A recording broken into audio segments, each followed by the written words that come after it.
Good afternoon, everybody. This is Terry. I wanted to talk to you a little bit about hedge trimming mainly, but it does go into bushes and trees and other types of things you may trim. So here we've got a hedge near my house that I planted 20, 30 years ago. Mixture of some cedar, some taxus, and little white pine, a little bit of everything, whatever I could get. Find the taxus I got across the woods, and other stuff I bought and got free for customers, and just planted it to make a hedge. Now most people, when you're making a hedge, most people plant things and it seems nice and stuff, then they let it get really tall and really wide. And the problem with that, it shades out the inner of it. If it's really high and can't get no sunlight back in there because it's so thick and tall, it defeats the purpose of having a hedge. So you can see through it or walk through it. This is not the perfect hedge by no means, but just to illustrate a few things that I'm speaking about. So when I trim a hedge to keep a hedge nice and thick, this is, like I said, not the perfect scenario, but I tend to go up the sides. If you can see this, how this is sloped, it's kind of tapered back up through there. So taper it back so that lets sunlight filter back in there. Also keep it as short as you can to, give you the privacy you want. This has gotten a little tall. Like I said, this is not a great example, but I just wanted to speak. It's good to serves the purpose of illustration what I'm talking about. So, and a lot of people will always just trim on the ends of the hedge, which really thickens it up on the outer. But if you look back in there, there's not much growth and greenness. So what I would go in is go back in there and prune some bigger limbs out to let a little filtration light in there. As you can see here, this is the white pines kind of died back a little bit. Because it's died back, the taxus is greened up back in there, which makes it a little bit thicker. So it's kind of a blend to have some green on the outside as well as on the inside. So by keeping it short as you can to keep, still have your privacy that you're looking for, and to poke little holes in it, and then tapering it back will maximize the hedges, what you're wanting, which is most people are wanting privacy. So this is in a little need of some trimming and care, a little additional. I didn't get to it this summer very well, or fall, so it'd probably be a springtime project. But that's kind of my thoughts on hedge. You can make it many different ways, but don't always just come back here and trim the edge here on the outside. Just hit that, because what will happen is that this will thicken up and get so thick there will be no light back in there. And you want to keep the hedge healthy and growing inside as well as outside. So because a lot of times little people, as they're trimming out here all the time, the hedge gets bigger and bigger, and suddenly it's hollowed out inside and you can almost walk through it. And if anything would happen to an outer limb, then you have a big old hole you can see straight through, or somebody can walk through. By keeping it thick inside and outside, it ends up being a much better result, because people are only thinking of what it looks like right now and the outer side of the hedge, and how that would apply to like a row of bushes, or bushes next to a walk or house or something. Again, people will trim on the outside, and then pretty soon the bush is overhanging their walk or their deck, and it's in the way. Well, if you go to cut it back, you have no greenery inside the bush, and it looks like a brown, dead bush or stick. So that's why you always want to have some green back in there. It allows you to adjust the size of the bush to make it smaller, or let it go a little bit bigger, so you can keep it in check and your bush will last longer for where you're wanting. So I trim most of my bushes for the most part. I thin them out, deep pruning I call it, or whatever, and so I don't have I don't work on my own property as hard as I work on my customers. So here's a boxwood that I've done. So I've went in there and poked holes in it. So if you look down in there, there's a lot of growth, where people that really trim it on the outside all the time, that's all they do, they won't have that greenness down in there. See how green that is? All around this bush, it's green on the outside and inside.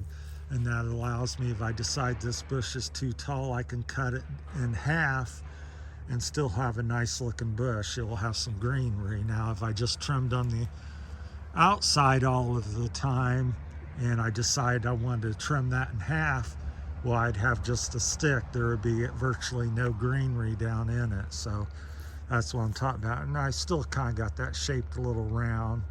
I do a mixture of squares and rounds.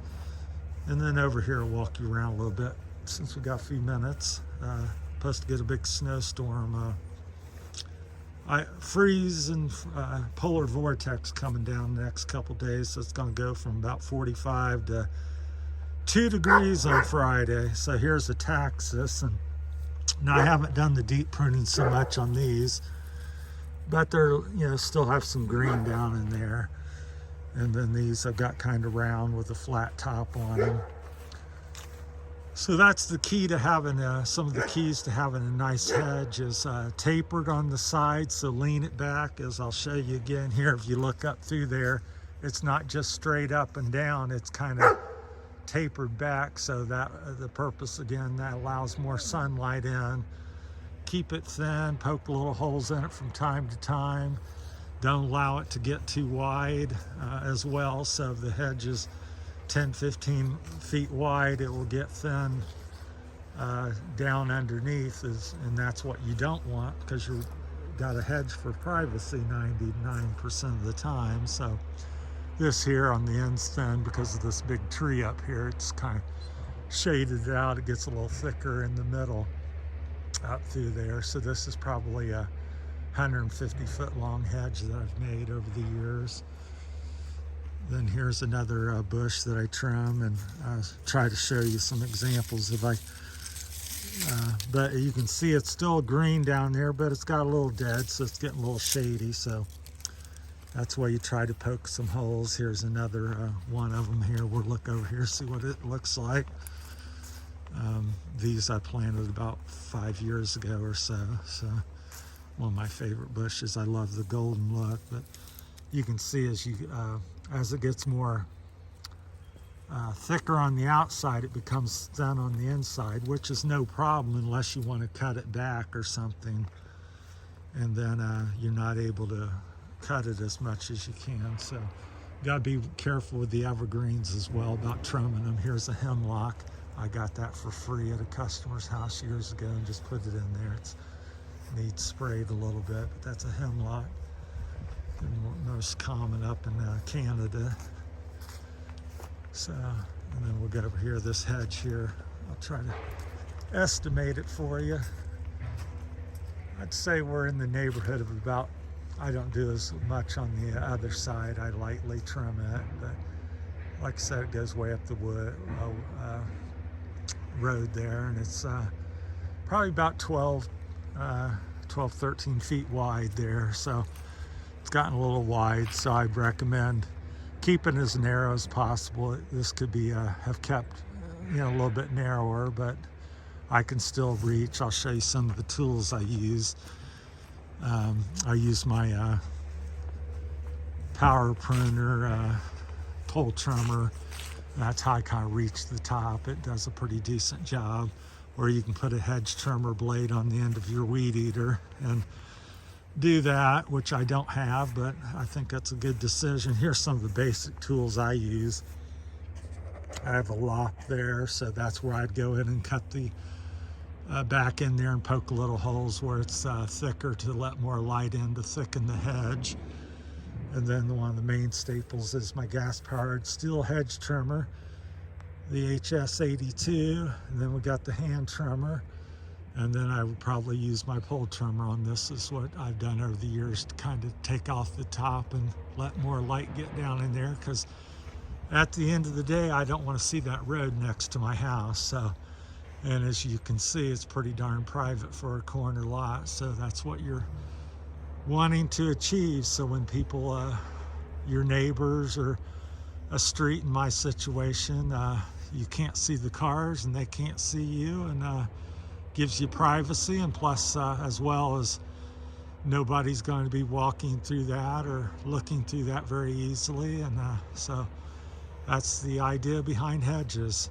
So if you want to do your bushes the same mentality, especially they set along your walk, and you got to control the size of them, and you don't want them to be a stick, you got to keep them keep going in there and deep pruning and keeping them to look nice. So hopefully this is helpful to you guys out there, and I just thought I'd take a few minutes and tell you a little bit about hedge trimming, and you can apply that to bushes and everything as well. Also, you'll notice now the trees are all bare though, but in summer when the leaves are out on trees, if you ever look at a tree, it's not just all smooth on the outside. The limbs go in and out. There's some greenery on the inside and outside. So that's the kind of mentality to keep a tree in nature. Most trees grow like that. They're not just a shaped tree where it's all manicured and all the growth is on the outside. There's leaves near the trunk. There's leaves on the outside of the limbs, and so that's the concept and idea behind doing that to your hedge and stuff, to keep it thick and nice looking and stuff. But now if you're wanting to make animals and shapes and you really want it manicured and you're not concerned with having it trying to make a hedge of it, then by all means there's nothing wrong with just fine trimming the boxwood or a hedge. That's what most people end up doing, but a lot of times they get stuck on that, and then their hedge thins out at the bottom because it's gotten too tall and thick on the sides, and they don't taper the edge. Then next thing they know, you can practically walk through or see through your hedge, and there's nothing green behind it, where they go, now it's hanging over my property 10, 15 feet. And I want to cut it back. Well, if you cut it back 3 feet, again, you have there's nothing behind it. So what I'm speaking about is to always keep growth on every level. That a little bit on the outside, a little bit on the inside, a little bit on the other side, and then it gives you the privacy and ability to adjust the size maintain the size of your hedge or bushes. So that's my time. Hope everybody has a great holiday. Hopefully this is helpful. And thanks for watching. Have a great day. Thank you.